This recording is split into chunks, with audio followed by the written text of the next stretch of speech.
Good afternoon. It's a pleasure to be here.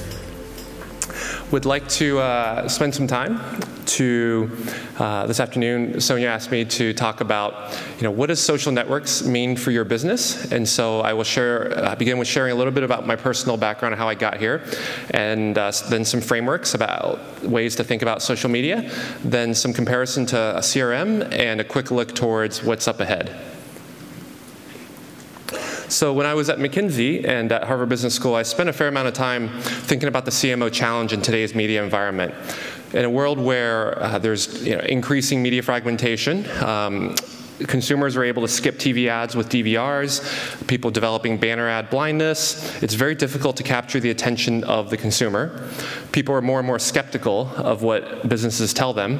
And of the new solutions that are out there, such as word-of-mouth marketing, et cetera, it's very difficult to find scale for brands like Coca-Cola, PepsiCo, et cetera. So we got to a point where MySpace was running ads basically taking over the entire page, and to try to get people's attention. And this was back 2005, 2006.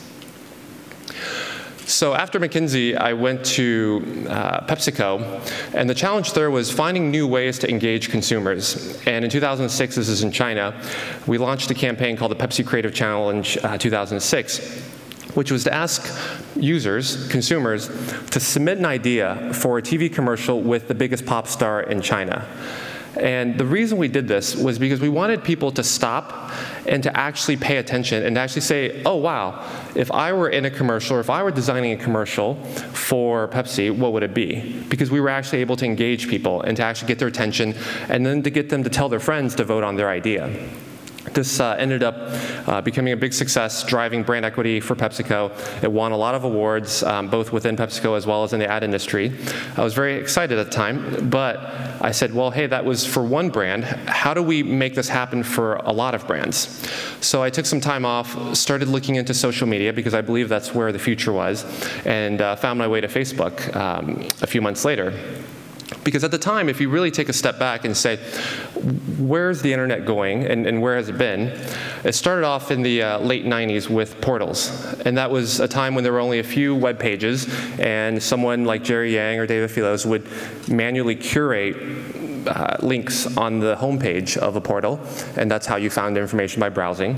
Then when there was too many web pages, then you needed crawlers and you needed search engines to help you find information, and that was a time for search. Starting about 2004, 2005, that's when you really had the rise of social media. And if you distill social media fundamentals, it really comes down to 2 points, and this is one of the frameworks hopefully that'll help us think about what is it that makes social media so different than everything else. One is that it's now no longer that limited to people who knew how to code. It was no longer limited to the professionals that can contribute. Now anyone can publish. Everyone has a voice. And secondly, there's this notion of a graph, and the graph helps guide the information that's being published, because if you just publish information, the information doesn't necessarily go to the right place. And the graph started off mostly social. It mostly was this two-way friend graph where once you became connected, the information flowed two ways, and then over time, there's more and more development of this interest graph, which is kind of this one-way follow, subscribe, and I'm going to talk more about this. But if you look along this continuum of kind of a social graph or an interest graph, there's Facebook, which is kind of started in the social graph realm and kind of moving into the interest graph. There's Twitter, then there's sites like Pinterest, et cetera. So what does a social graph do? The social graph enables two things. It enables sharing and enables identity. So there's me in the middle of my social graph. There's my girlfriend at the top, my mom to the right. Then I'm connected to some of the brands that I'm interested in. I'm connected to some of the celebrities that I like. I'm connected to my colleagues. I'm connected to my cousin and other people in the industry. So with these connections, I'm able to get the information that I care about, and I'm able to publish information to the people that care about this. And this was something that wasn't available before until the social graph began to form. This is one of my favorite graphs from a couple years ago. This was done by an intern at Facebook in December of 2010. And this is not actually a map, but rather each line represents a friend connection between two people. So basically, they took all the friend connections and then, based on the location of the person, threw it on this. And so if you see, North America is very well represented. There's a high concentration of Facebook users back when Facebook had 500 million users. You see Europe is very well represented as well. Parts of South America, parts of Africa, especially down in South Africa. Then you see India at the time was pretty well lit. If you move over a bit east, you see Indonesia. Then there's Australia. Most of the population is over on the East Coast. And then as you move up, you see places like Hong Kong, you see Taipei, you see a little bit of, or Taiwan, you see a little bit of Japan and Korea. And parts of Russia and China, Facebook hasn't, back then wasn't as well used. But this is the world's biggest social graph. And now it's over 850 million users, and people are able to pass information and consume information in a way that's never been done before.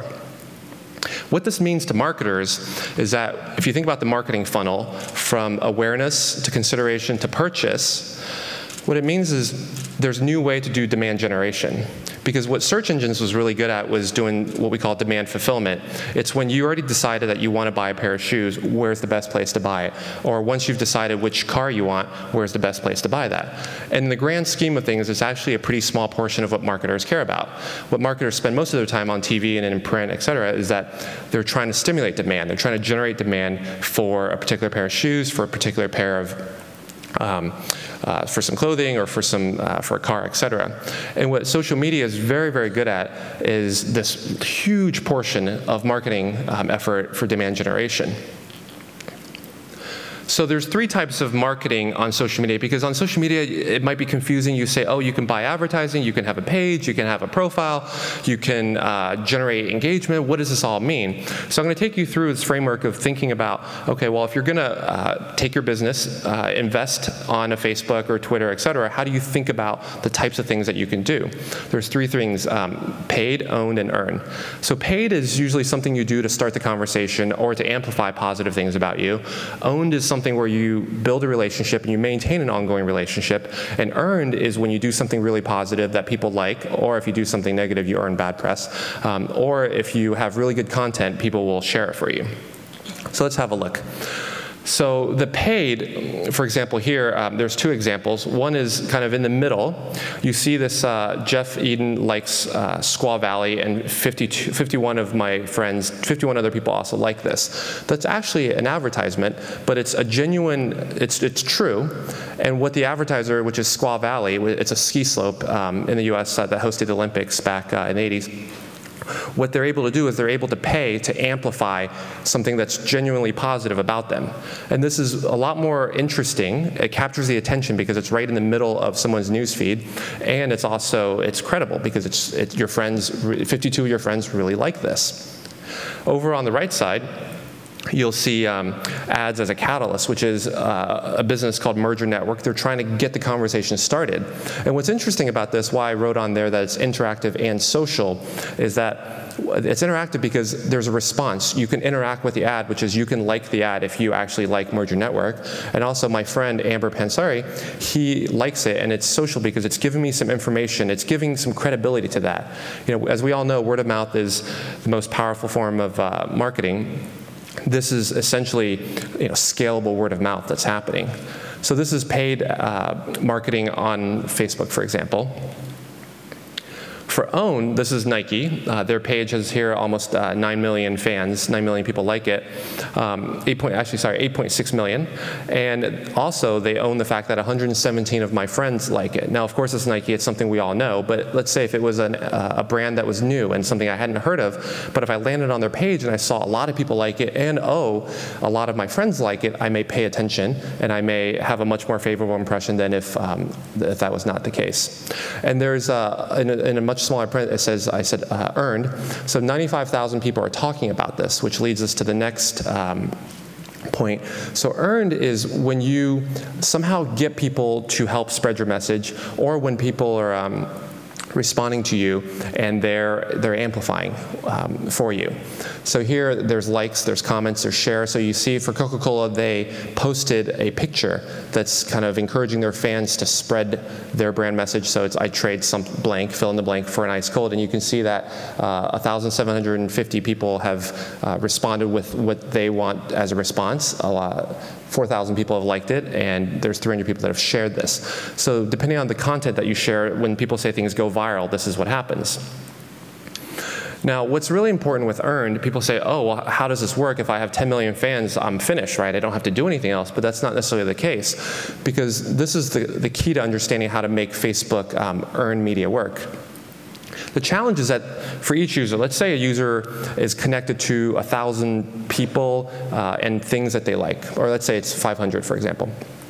Let's say it's 500, and let's say a quarter of them do something in a given day, so that's 125. You don't have time, the average user doesn't have time to consume that much information. So what Facebook newsfeed will do is it has an algorithm to essentially be an editor, to select what's the most interesting thing to show the user. And so the way that it decides is this algorithm that's affinity times weight times recency. So what this means is the affinity for every user, so for me, it's calculating between me and another user what our affinity is. It's calculating between me and a given brand what the affinity is. So if it's something I like a lot, when they publish something, it's much more likely to be seen by me. The story weight is how interesting is this news? Because if somebody got married, if somebody just got a new job, or if somebody experienced something spectacular, even if it's someone that maybe I don't have a high affinity for, but because the story is so big, there's a good chance that that story will show up in my newsfeed as well. And same for brands. If a brand publishes a really good deal and a lot of people like it, then it's much more likely to show up in people's news feeds. Or if it's a really great, funny video, then it's much more likely to get distribution. And then recency is when did it happen? You know, things that happen more recent are much more likely to get distribution than things that have happened a year ago. So what this is understanding, well, what can you do over time if you build a relationship with users and you post interesting things and you do interesting things, you're much more likely to get earned media. And some of the additional best practices are, you know, if you're on one of these social media platforms, to begin is just to listen, just to do a search for your name, just to understand what people are already saying about you. There's a lot of networks out there, and some are focused on different interests. Of course, there's Facebook, YouTube, Twitter, et cetera, some of the bigger ones. It's to decide which networks to participate in. Keeping it simple is very, very important, because people are so busy, things flow through their newsfeed. If it's complicated, if it takes them more than a few seconds to understand what you're trying to say, they're probably going to ignore it, and it's probably going to go by, and people are not going to engage with it. On average, if you post something with a picture, because a picture is so much more, it grabs your attention, it's visual, it's 1,000 words, as people say, it's much more likely to engage people. And lastly, it's giving people a reason to follow you and to share what you're saying. So thinking about what is it that you have to, what's your story, and what do you have to share with your fans? Now, these might seem rather simple, but it's a certain discipline that makes this actually work. So to summarize the paid, own, and earn, so paid would be things like social ads, sponsorships. Owned would things like, you know, your Facebook fans, your Twitter followers, YouTube subscribers. Earned would be when your fans, or when users, they share your content, they retweet things they like, and they comment. And some things to keep in mind in terms of what works is just the quality of your content, what you're actually doing as a company, and then your brand equity. So a company like, for example, BMW may have a much easier time attracting fans and likes than perhaps a new brand. Some considerations of where you want to invest time would be, you know, certain things like paid media, it's on demand. So if you want it, as long as you pay for it, you can have it today. Whereas for owned and earned, you have to, it's not as predictable, it's not necessarily as immediate, but from a cost perspective, it might be better. And there's a trade-off in control. For paid things, you control. For owned and earned, you give up some of that control, and you have to count on your users to take certain actions to respond. So to recap, social media marketing can be very relevant, very credible, and very scalable. It addresses the challenges that, you know, marketers face in terms of, you know, not being able to grab attention, not being able to be credible, and to find scale. You know, with over 850 million users on Facebook alone, you know, every brand should be able to find the audience that they're looking for. And the CFO will likely have a conversation with the CFO that says, or the CMO, and say, well, okay, so if you want to invest all this money, prove to me that it works. And so there's many different efforts to try to quantify the impact of marketing on social media. This is one example. Facebook and Nielsen, a year and a half ago, started a brand lift study partnership, which is measuring, okay, so you run a campaign on Facebook directly, because on Facebook you can actually run polls and ask people before and after the campaign their attitudes towards a brand, and you can measure directly how things have happened. So a lot of people, the common question is, how do I measure this? And it's definitely possible. And this example comes from a case study from Adidas during the World Cup that they ran in 5 different markets here in Europe. So in addition to using the social media platforms to participate, essentially, the other thing you can do is you can just transform your business and think of ways to bring social to your business. So this is one example of Ticketmaster, which is a large ticket seller in the US. They've implemented Facebook Connect so that you can see what concerts your friends are going to, and you can even select seats with them, so you can go to the concerts together with your friends. So it's naturally a social activity that they've now implemented Facebook to make it easier to do. Facebook also, with the platform, also enables additional functionality and additional sharing. So back in the day when people used to clip newspaper or magazine articles to mail to their friends, maybe they would clip an article, they would have multiple copies copied, and then they would mail it to their friends.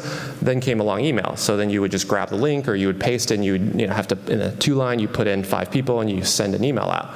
But now if you implement like on your website, all a user has to do is click like, and all their friends will see that they like something. So one example for an e-commerce site like Levi's is on their website, for every piece of merchandise that they have a like button. That if you click the like button, you can then post it to all your friends on Facebook. And so it makes it much easier for people to share about Levi's to their friends. Now, Sonia asked me to touch briefly on the difference between CRM and social, or the similarities and differences. There are definitely a lot of similarities, but there's a slight nuance, which is in CRM, the brand has a direct one-on-one relationship with the user, and there's not a whole lot of peer-to-peer, a lot of user-to-user interactions that happen. It's mostly between the brand. It's more controlled. Whereas in social, there's a lot more opportunities for people to discover about you. There's a lot more opportunities to amplify. So one example is I circled, you see the red circle at the top of that picture. Let's say if that user had something positive to say about your brand, you can actually pay to have that amplified to all of that user's friends. And so there's both B2C going on as well as a lot of C2C happening.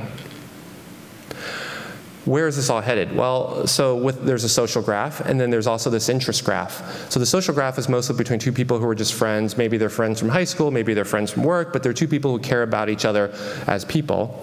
But more and more, there's a trend towards an interest graph of, hey, maybe I don't necessarily care about what you did in your day, or maybe I don't care about you personally, but I care about what your thoughts are on a particular topic. And Twitter was one of the first that really took off in this space. How many of you have heard of Pinterest or used Pinterest? A few. It's catching a lot of excitement overseas in the US, where on Pinterest, you're not following a person, but you're following a person's interest. So you say, hey, I like my friend's posts about photography. I don't really care about my friend's post about food or about their baby, but I care a lot about photography, what they have to say on that topic. So you follow that interest particularly. Spotify is doing something really amazing in music. So you can, people that have, if you like someone's music taste, you can just follow that person's music. And of course, there's mobile. So an example is food spotting is really leveraging the mobile platform to enable food lovers to share what they're having and also discover new foods as they travel, and it's all mostly happening on the mobile. And so with mobile, what's happening is you're going from anytime and anywhere to all the time and every time, or everywhere. And with that, this is just the beginning. So this is This is a sticker that is all over the Facebook offices. That is just a reminder that, despite having 850 million monthly active users, we're really just getting started on this. A lot of the frameworks and best practices, we're going to look back in a few years and say, wow, that was very elementary.